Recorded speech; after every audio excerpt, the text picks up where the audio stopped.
നെടുമ്പാശ്ശേരിയിലെ grand Malabar ഹോട്ടലിലുണ്ടായ തീപിടുത്തത്തിൽ പൂർണ്ണമായും കത്തി നശിച്ചു. ഇന്ന് ഉച്ചയ്ക്ക് 12 മണിയോടെയാണ് ഹോട്ടലിലെ തന്തൂരി അടുപ്പിൽ ഗ്യാസ് പൊട്ടിത്തെറിച്ച് തീപിടുത്തമുണ്ടായത്. 5ഓളം ഫയർഫോഴ്സ് യൂണിറ്റ് എത്തിയാണ് തീയണച്ചത്. സഹിനാറ്റുടി തയ്യാറാക്കിയ റിപ്പോർട്ട് കാണാം. നെടുമ്പാശ്ശേരിയിലെ ഗ്രാൻഡ് മലബാർ എന്ന് പറയുന്ന ഹോട്ടലിലാണ് ഇന്ന് 12:30 തീപിടുത്തമുണ്ടായത്. ഈ കാണുന്ന തന്തൂരി അടപ്പിൽ നിന്നായിരുന്നു തീ പടർന്നത്. തന്തൂരി അടപ്പിലുണ്ടായ പൊട്ടിത്തെറിയാണ് തീപിടുത്തത്തിന് കാരണം എന്നുള്ളതാണ് പ്രാഥമികമായി മനസ്സിലാക്കാൻ കഴിയുന്നത്. എന്തായാലും 5ഓളം ഫയർഫോഴ്സ് യൂണിറ്റുകളെത്തി തീ പൂർണ്ണമായും അണച്ചിട്ടുണ്ട്. ഹോട്ടൽ പൂർണ്ണമായും തകർന്നുപോയി, അല്ലെങ്കിൽ പൂർണ്ണമായും തീപിടുത്തത്തിൽ തകർന്നു എന്നുള്ളതാണ് മനസ്സിലാക്കാൻ കഴിയുന്നത്. മാത്രമല്ല പോലീസിൻ്റെ വലിയ കാവലും ഉണ്ടായിരുന്നു. ഈ കാണുന്നത് പോലെ നാഷണൽ ഹൈവേക്ക് തൊട്ടടുത്തുള്ള ഒരു ഹോട്ടലാണ്. അതുകൊണ്ട് തന്നെ തീ പടരാനുള്ള ഒരു സാധ്യതയും പോലീസ് തള്ളിക്കളയുന്നില്ല. സാറ് ഇത് സംഭവിച്ചത് എന്താണ്?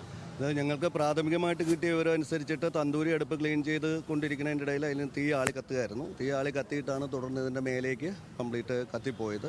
നിലവിൽ ആളപായമൊന്നുമില്ല, എന്നാൽ നല്ല രീതിയിൽ സാധനം കത്തി. ഇതിപ്പോൾ റീസെൻ്റായിട്ട് എന്തോ റെനോവേറ്റ് ചെയ്ത സ്ഥലമാണ്. അപ്പോൾ അതുകൊണ്ട് തന്നെ അവിടെ ഈ തീ പടർന്നപ്പോൾ നല്ല രീതിയിൽ തന്നെ ഫുള്ള് കത്തിയങ്ങ് പോയി. കൃത്യമായൊരു ഇടപെടൽ പോലീസിന് നടത്താൻ കഴിയും. പോലീസ് സമയത്ത് തന്നെ ഇവിടെ ഉണ്ടായിരുന്നു, ആൾക്കാർ നിയന്ത്രിച്ചു. 3ഓളം ഫയർഫോഴ്സിൻ്റെ ആൾക്കാർ സമയത്ത് തന്നെ എത്തി. അപ്പോൾ തന്നെ എന്ത് ചെയ്തു, അതിനെ കെടുത്തുകയായിരുന്നു. അല്ലാന്നുണ്ടെങ്കിൽ അകത്തേക്ക് എത്തിക്കഴിഞ്ഞാൽ കുറച്ചും കൂടി ഭയങ്കര നാശനഷ്ടം ഉണ്ടാകേണ്ട ഒരു സാഹചര്യം ഉണ്ട്. ആളപായമൊന്നും ഉണ്ടായിട്ടില്ല. ഏറ്റവും ആശ്വാസകരമായ ഒരു കാര്യം എന്ന് പറയുന്നത് ആളപായം ഒന്നും തന്നെ ഇല്ലായിരുന്നു, അല്ലെങ്കിൽ ആളപായം ഒന്നും തന്നെ ഉണ്ടായില്ല എന്നുള്ള ഒരു ആശ്വാസകരമായ ഒരു കാര്യമുണ്ട്. പക്ഷേ ഹോട്ടൽ പൂർണ്ണമായും തകർന്നു പോയി, അല്ലെങ്കിൽ തീപിടുത്തത്തിൽ പൂർണ്ണമായും ഹോട്ടൽ കത്തി തകർന്നു എന്നുള്ളതാണ് മനസ്സിലാക്കാൻ കഴിയുന്നത്. തീ മുകളിലേക്ക് കൂടി വ്യാപിക്കുകയായിരുന്നു ഉണ്ടായത്. നാട്ടുകാരും ഒപ്പം തന്നെ ഈ ഫയർഫോഴ്സും ചേർന്നുകൊണ്ടാണ് തീ പൂർണ്ണമായും അണച്ചത്.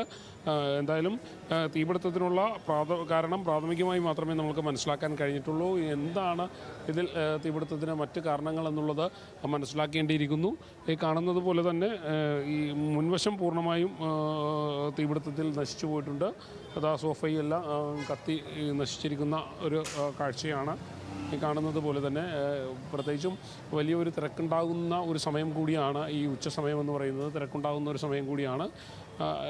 അതുകൊണ്ട് തന്നെ ആളുകളെ ഇവിടെ നിന്നും രക്ഷപ്പെടുത്താൻ കഴിഞ്ഞു, മാറ്റാൻ കഴിഞ്ഞു. ജോലിക്കാരും ഉണ്ടായിരുന്നു, നിരവധി ജോലിക്കാരും കൂടിയുണ്ട്. അവരെയൊക്കെ ഇവിടെ നിന്ന് മാറ്റാൻ കഴിഞ്ഞു എന്നുള്ളതും ആശ്വാസകരമായ ഒരു കാര്യം തന്നെയാണ്. ഫയർഫോഴ്സിൻ്റെ കൃത്യമായ ഇടപെടലും ഇതിൽ ഗുണം ചെയ്തു എന്നാണ് മനസ്സിലാക്കാൻ കഴിയുന്നത്.